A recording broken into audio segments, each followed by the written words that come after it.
welcome to the Old Time Radio Westerns. I'm your host, Andrew Rines, and let's get into this episode. This episode is going to be The Lone Ranger. Original air dates November 21st, 1938, and the title is The Blue Star Mine. Hope you enjoy, and again, thanks for listening.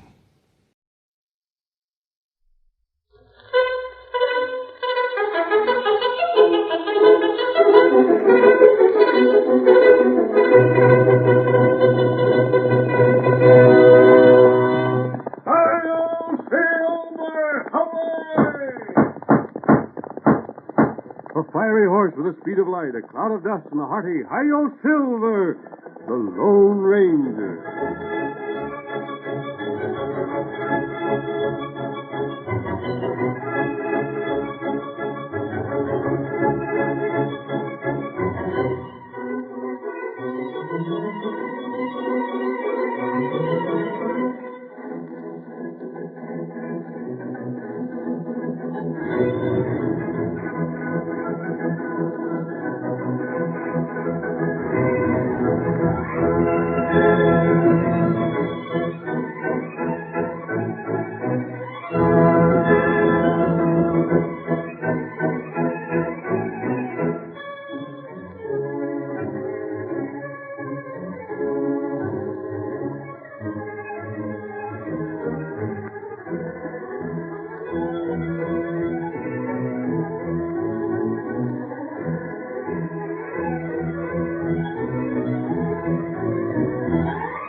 The great natural resources of the western United States brought wealth to many of the early settlers, but their prosperity was only won at the price of hard work.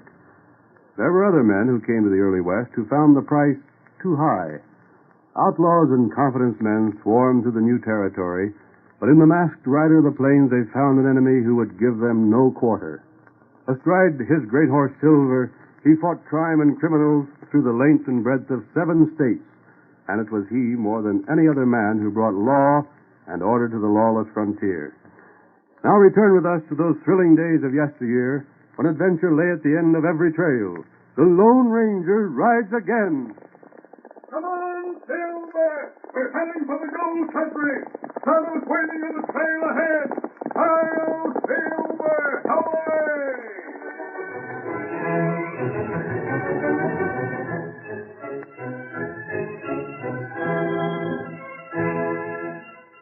As our story opens, 2 men, both dressed like Easterners, are sitting at a table in the cafe at Kimberly, and...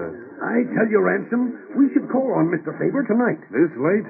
You realize what time it is? I realize this deal is too important to take chances. What's the harm in waiting?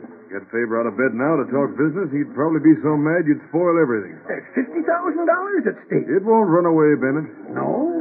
What if Faber learns what his mine is worth? You think he'll sell for what we've been authorized to offer? How's he going to find out overnight? Well, I don't know. Bennett, you're too nervous. Forget about it. The Blue Star will still be worth as much in the morning as it is now. And Faber will still be glad to sell out for $10,000. This thing has got me nervous. I'd hate to think of what the Home Office would have to say if the deal didn't go through. They'd fire us so fast we wouldn't know what struck us. But I'm not going to let it bother me. Here, drink up and calm down. Don't take things so seriously. I suppose I shouldn't. Well, here's to success. I'll join you in that. There. That helps.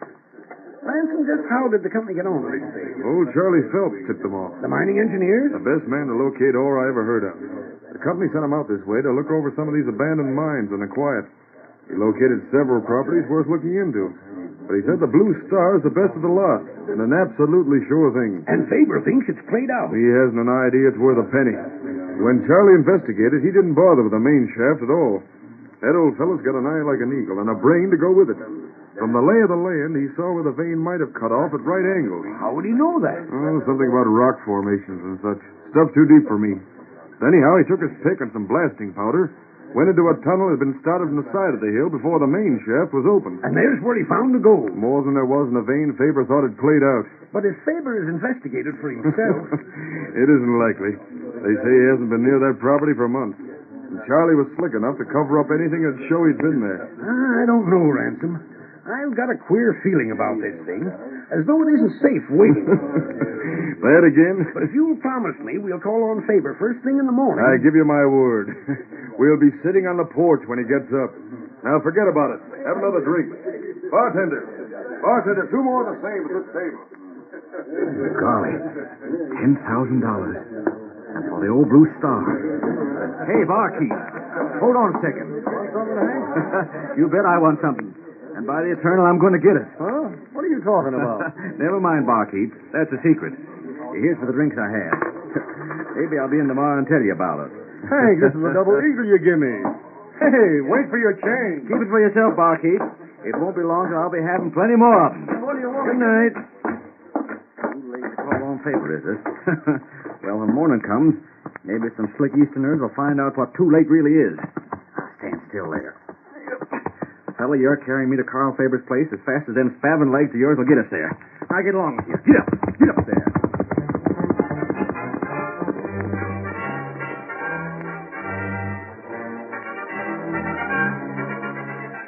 It was nearly noon the next day when Hank Dobbins arrived at the abandoned Blue Star Mine and reined in his horse before the side tunnel entrance. Oh, there. Oh, boy. So this is where Charlie Phelps was digging around. Well, I'll bet he didn't cover up so as I won't find that vein. What the? 2 horses. And gosh, what horses they are. Must be somebody camped inside. Well, I'll blame soon find out. Where till I get my pick? Stand still, blast you. There we are. Now, if there's anybody in there, I'll soon show them whose property they're trespassing on. This doggone tunnel's so low, a fellow's got to stoop to get inside. Somebody there, all right. See some candles burning. Hey there! Whoever you are in there, your camp's property belonging to me. Is that your mine? Sure is. And if you're outlaws, I got a pick in one hand and a shooting iron in the other. We're not outlaws, Carl. What'd you call me Carl for? Doesn't Carl Faber own this mine? Not anymore, he don't. Not outlaws, huh? But you're mad. There's an Indian with you. Me, Tonto. I got you covered. Put down your gun. We're not going to harm you. Oh, no, you don't. I ain't being talked into nothing. Raise your hands, both of you. I said put down your gun. And I said to raise your hands. Now, if you Don't don't... take that. Wait, go. You get hurt? No, Kimasabi. The gun was pointed in the air. Blast you. It was your own fault. You wouldn't believe me when I told you we weren't outlaws. You're masked. Never mind that. Well, anyhow, I ain't got nothing on me for you to steal. And I reckon what all you fellows could pack away wouldn't amount to much. Or? What or? I ain't saying. But it's clear enough what you meant. Wait a minute. I didn't recognize you at first. Aren't you Hank Dobbins? And what if I am? I thought you were a rancher. What are you speculating in mines for? Speculating? That's what you think. You said you bought this mine. I bought it last night. Got Carl out of bed, brought up the papers, and the cash is to be paid today. I'd call that speculation. Buying a mine that's been worked out. Say, just who are you? Why? Well, you're masked and all, but I never heard a crook talk like you before. And you ain't looked to see if I had cash on me. I told you we're not outlaws. Who I am doesn't matter. Well, anyhow, you're dead wrong if you think I didn't savvy what I was doing when I bought this place. Yes? This mine ain't worth no less than $50,000. And I got the word of Charlie Phelps to prove it. Phelps told you that. Just the same as. I don't understand. Tom and I have been in this mine several times and haven't seen any indication of gold. No one in the West knows more about mines than Charlie Phelps. He told you that. He must have had something to go on.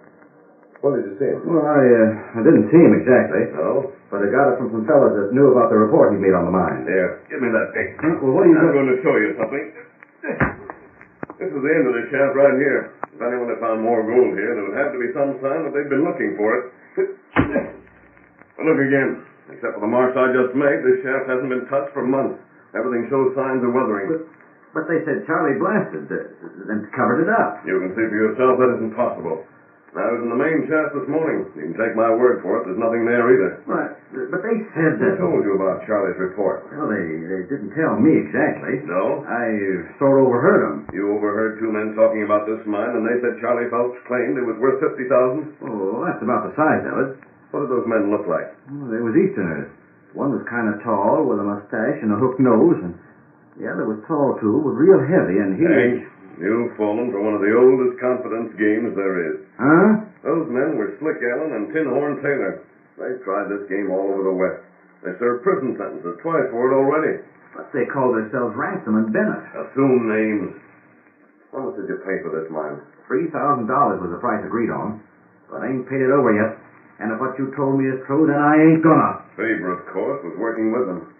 But why didn't you investigate first before making the agreement? On the way they talked, I didn't figure I had time. That's part of the game, too. Well, stranger, I'm heading for town. I'm seeing the sheriff about this, and if there's any way to do it, Faber and them crooks are gonna be jailed. Plenty mad. I haven't too much sympathy for him, Tonto. It's plain that he thought he was putting something over himself when he bought this place. But him not pay cash. Him find out in time. I have an idea, Tonto. He will pay. And I doubt that anybody will be arrested unless we take a hand.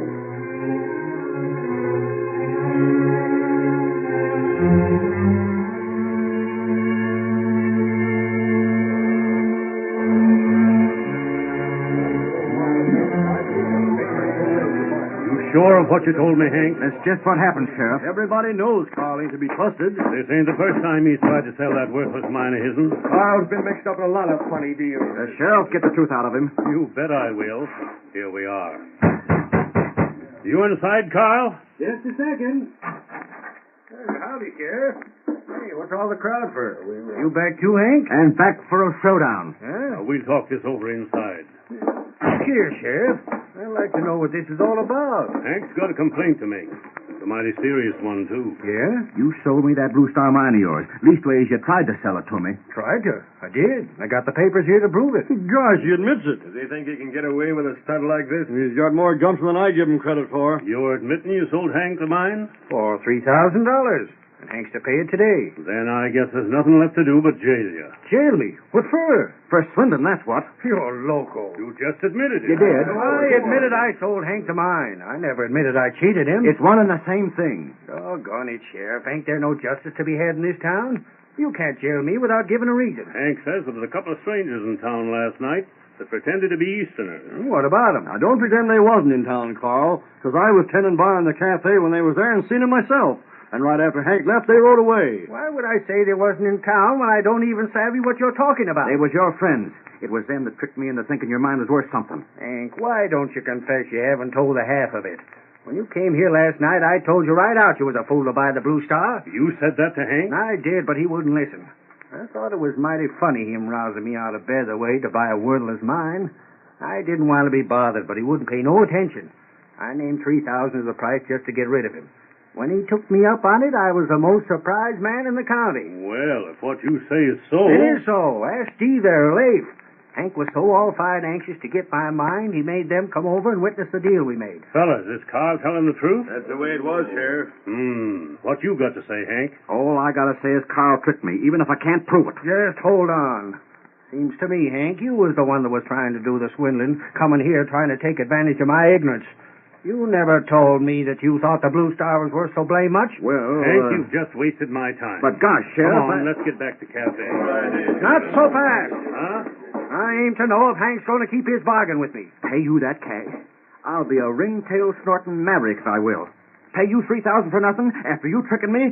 What do you take me for? I take you for a polecat whose word ain't no good. Why, you... Both of you shut up. You won't make me shut up, Sheriff. I got Hank's signature here on the deal we made last night. He's to pay me $3,000 for the Blue Star. Oh, Sheriff. Tell him he can't do that. Go on, tell him. I'm sorry, Hank. You mean... Carl's got a case again you, all right. It'd be for the court to decide, not me.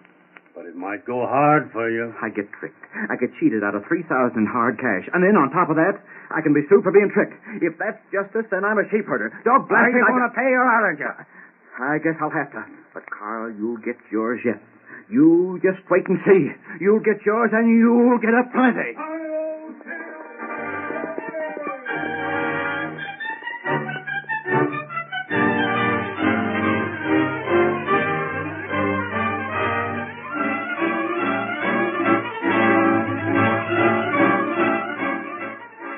The curtain falls on the first act of our thrilling Lone Ranger drama.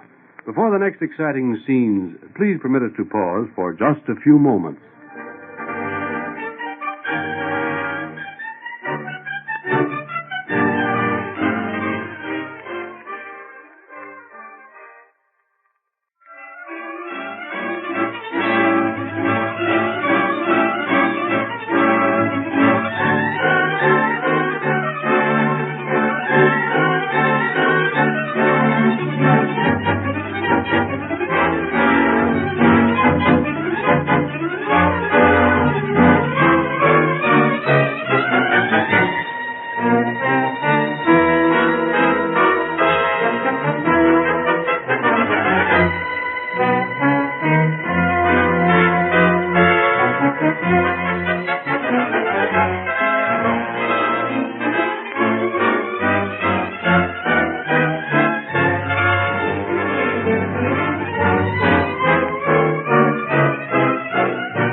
Now to continue our story.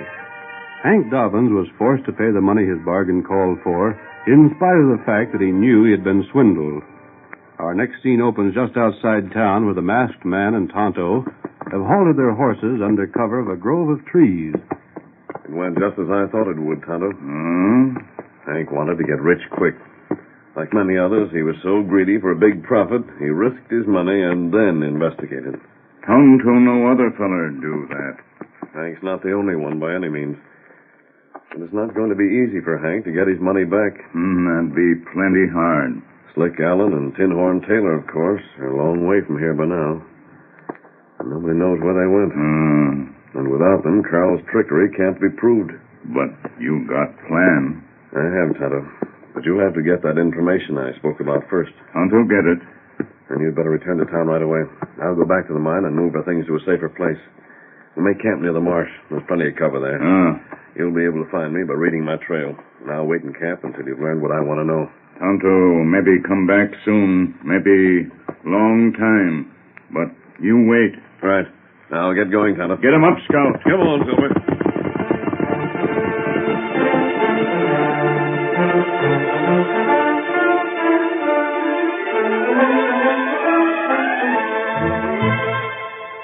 The faithful Indian, returning to town, shadowed Carl Faber wherever he went. He saw Carl receive the money Hank indignantly paid him. He was watching when Faber retired that night, and again when Carl rose in the morning and left his house. It was several hours later that Tonto arrived at the masked man's new camp and... Oh, Scout, oh! You found out, Oh, Scout. Silver. It's on stage, leave town 1 hour from now. What name did Carl use? Him sent a feller named Bennett. Good. Here, Silver. Tonto, you stay in camp for a while and rest. Then as soon as you've slept, get back to town and keep on watching Carl. Tonto, do that. When I've finished, I'll join you. Me not rest long. You get back quick. Perhaps that would be best, Kemosabe. I'll see you again in about 4 or 5 hours. Come on, Silver.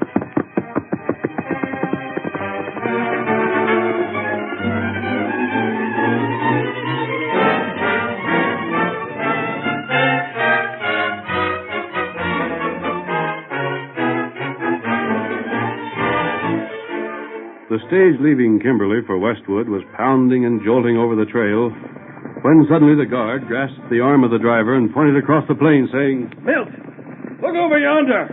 You see something? Looks to me like trouble. You see the fellow on the white horse riding ahead of us off? Gosh, yes. Whip up your horses. Maybe this isn't a holdup. When you ain't sure of strangers, the thing to do is get away from them. I'll whip him up. Get along, Blackie. Lay into that harness, Zero. Get moving. Make tracks, you critters.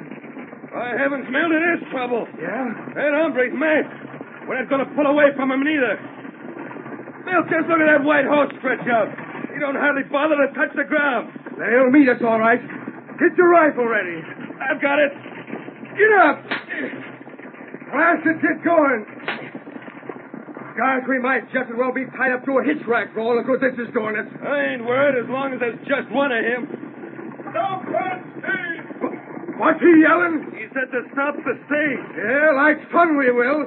Get up. Get along with you. Come on, Silver. I'll draw a bead on him. See if you can't drill him. Yeah, never even come close. How's a fella to aim with this stage bouncing around the way it is? Pull up those horses! Get away from us! Get up. Get up. Go away or I'll fire again. Don't raise that rifle. I'll show you. Take this, you... Ah! What happened? You wounded him. My rifle. He smashed my rifle. Now throw up those horses. Not by a blame sight. Get up. Get up there. And I'll stop before you. Come on, old fellow. He's grabbed the harness. Get up. Get along with you. Pull back, Silver. Pull back. Get up. Get up, Blaster. That doggone horse slowed down the whole team. You low-down crook. You'll do what I tell you. You can't get away. There's a sack under your feet, guard. Throw it down. I'll do nothing of the kind. Quick! That was a warning. The next won't miss. You better do like he says, Al. I guess. Here you are. But you'll pay for this. Well, you've got the mail. There's nothing else on the stage to steal. Now can we drive on? There's only one thing here I want. We ain't got Wait, you can take the rest with you. What in blazes are you after? That's my business. But I can tell you this isn't a robbery. Expect us to believe that? I don't care whether you do or not. Here it is. Now catch the mail sack and get going. I got it. On your way. Come on, Milt. When I get to Westwood, we'll report this to the law. Get up! Get up, Leo! Up with you, Blackie!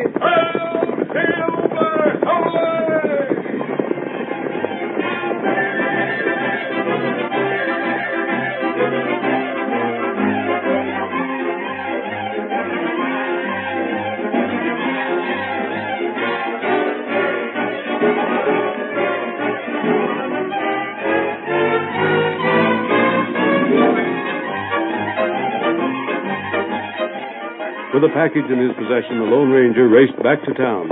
There, timing his arrival so that he reached Kimberly after dark, he rode to the sheriff's office. Oh, Silver. Oh, boy. Wait for me, boy. Hey, what is it? Sheriff, take this. Mask. I've got something to tell you, and you ought to listen. Keep your hand away from that holster, Sheriff. Why, what do you want? First of all, that package there. Keep it safely. But that's me. I'll explain. You'd better put... You come quick. Tonto, how did you find me? Missy Silver, you come. All right, Tonto. What blazes is this? Who's that redskin? What's this package for? Hey, wait! Put that package away and don't let anybody see it. I'll be back later to explain. But you... Do as I say. What is it, Kimasabi? You think Carl get ready to leave town? Leave town? I didn't expect that. Him pack clothes. And we've got to stop him. Steady, Silver. You hurry. Get him up, Scout. Come on, Silver. Me not won't follow him without you know. We won't follow him, Tonto. What we do? We'll give him some orders. And then we'll see that they're obeyed. Come on, Silver. Get him up, Scout.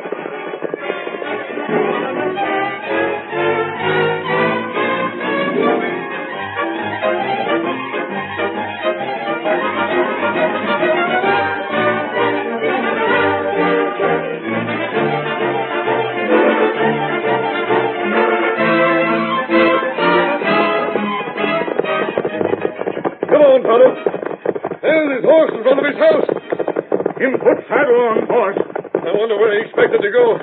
Maybe him meet outlaw friend. No, I don't think he planned to meet Slick and Tinhorn. If he had, he wouldn't have sent that package. He must have had another reason for wanting to leave. Here, I'll show Silver. Over. Who's there? What do you want? Come on, Tonto. Outlaws. Where did you think you were going? What's it to you? How do you know I plan to go anywheres? Tonto saw you packing up. What if I was? Just this. You're not leaving town. You're staying right here. But I tell you... You make another attempt to get away, I'll stop you again. But the folks in town, they all figure I cheated Hank Dobbins. I gotta get away till things quiet down. So that's it. They've been talking, making threats. There's no telling what they'll do. You're staying here anyhow. No, you can't make me. I'll make you two promises, Carl. Now keep them both. Promises? The first is that no one in town will bother you. I tell you... The second is that the next time you try to leave town, we'll be here to stop you. Wait, now get back inside. That fix him. Now, Tonto, keep an eye on him. Going back to talk to the sheriff again. And when I return, we'll take turns guarding this place.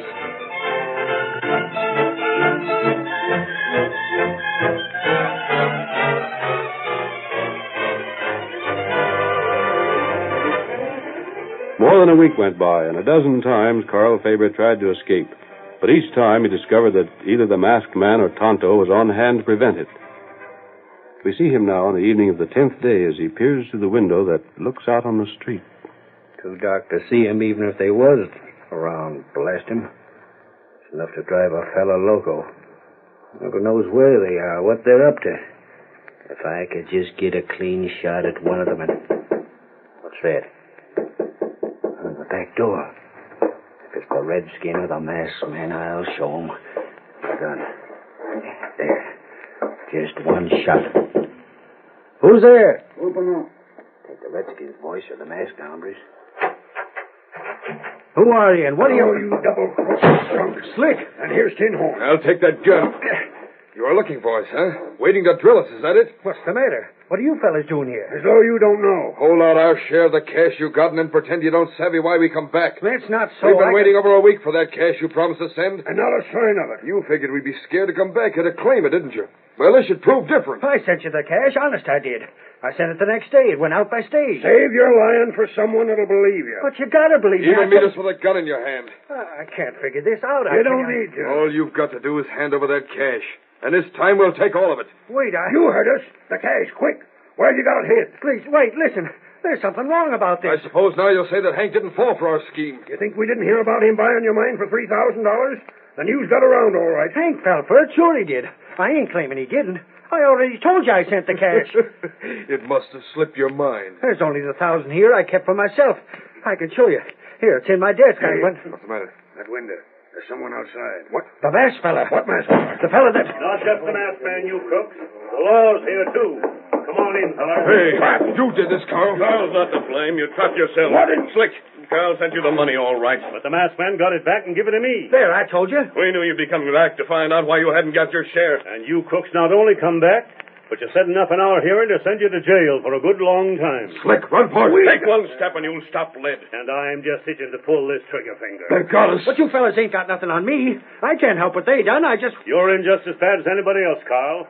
So stop your yelling. And give me back the rest of my cash.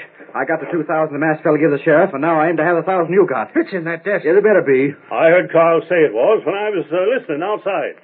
But, Hank, now you got your cash back, you'd better take some advice. Huh? Like the masked man said, the next time you figure you're going to get easy cash by making a fool out of some fella, be blame sure he ain't making a fool out of you instead.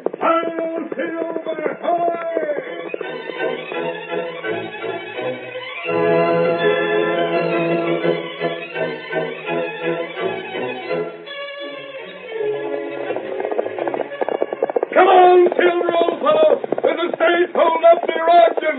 We've got to hurry. Hi-yo, Silver, away!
The story you have just heard is a copyrighted feature of the Lone Ranger Incorporated.